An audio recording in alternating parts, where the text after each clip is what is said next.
Assalamualaikum warahmatullahi wabarakatuh.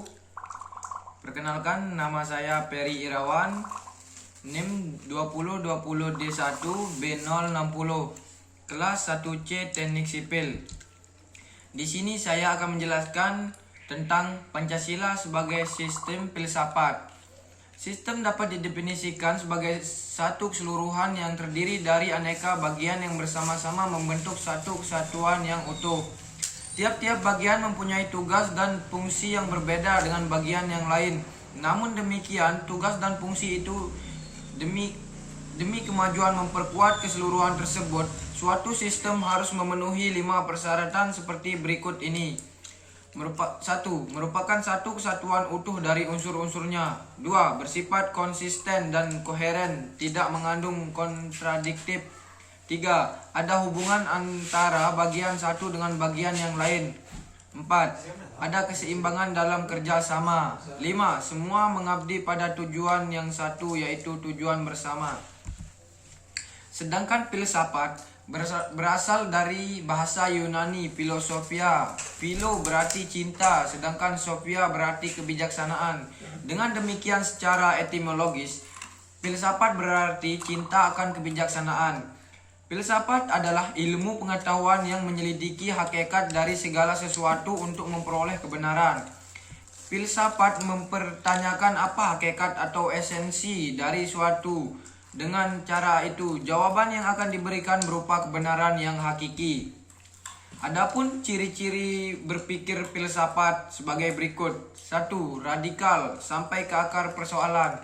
2. Kritis, tanggap terhadap persoalan yang berkembang. 3. Rasional, sejauh dapat dijangkau akal manusia. 4. Reflektif, mencerminkan pengalaman pribadi. 5. Konseptual, hasil konstruksi pemikiran.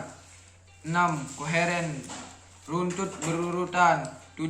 Konsisten, berpikir lurus atau tidak berlawanan.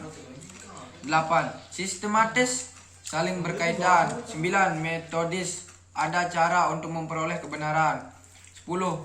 Komprehensif, menyeluruh. Dan yang ke-11, bebas dan bertanggung jawab.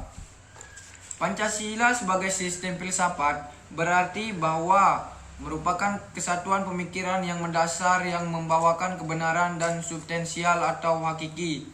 Pancasila yang disahkan secara formal di dalam pembukaan Undang-Undang Dasar 1945 itu telah memenuhi syarat sebagai sistem filsafat.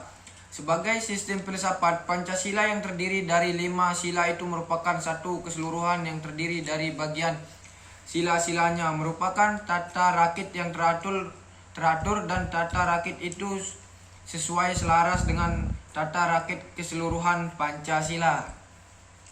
Dalam konteks aksiologi yang membahas tentang manfaat dari nilai Pancasila sebagai sistem filsafat, secara keseluruhan bulat utuh mengandung nilai manfaat, yaitu untuk mempersatukan bangsa Indonesia yang beraneka ragam. Suku bangsa ini mengandung manfaat sebagai acuan moral bangsa Indonesia dalam kehidupan bermasyarakat, berbangsa dan bernegara, mengandung manfaat untuk dijadikan cita-cita bersama sebagai ideologi bangsa dan negara.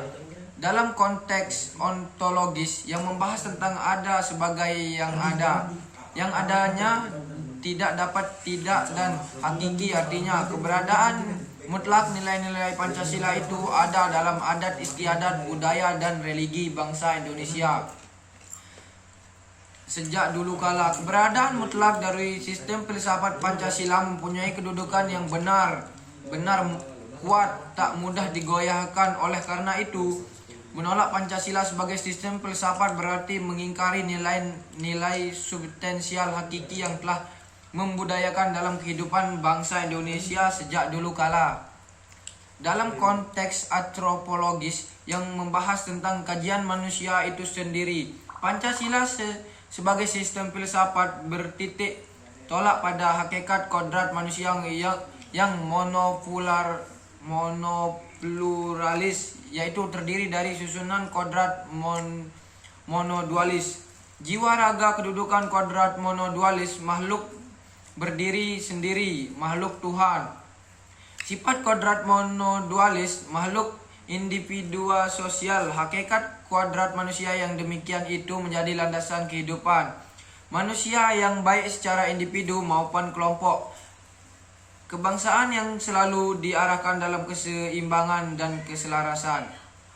Dalam konteks epistemologis, Pancasila sebagai sistem filsafat dimaksudkan bahwa keberadaan diproses dengan menggunakan metode tertentu oleh Noto Negoro. Metode yang dipergunakan untuk memproses Pancasila itu disebut analitiko, sintesa atau induksi. Dimulai dari pengalaman hal-hal khusus terhadap nilai-nilai adat istiadat, budaya, dan religi bangsa Indonesia.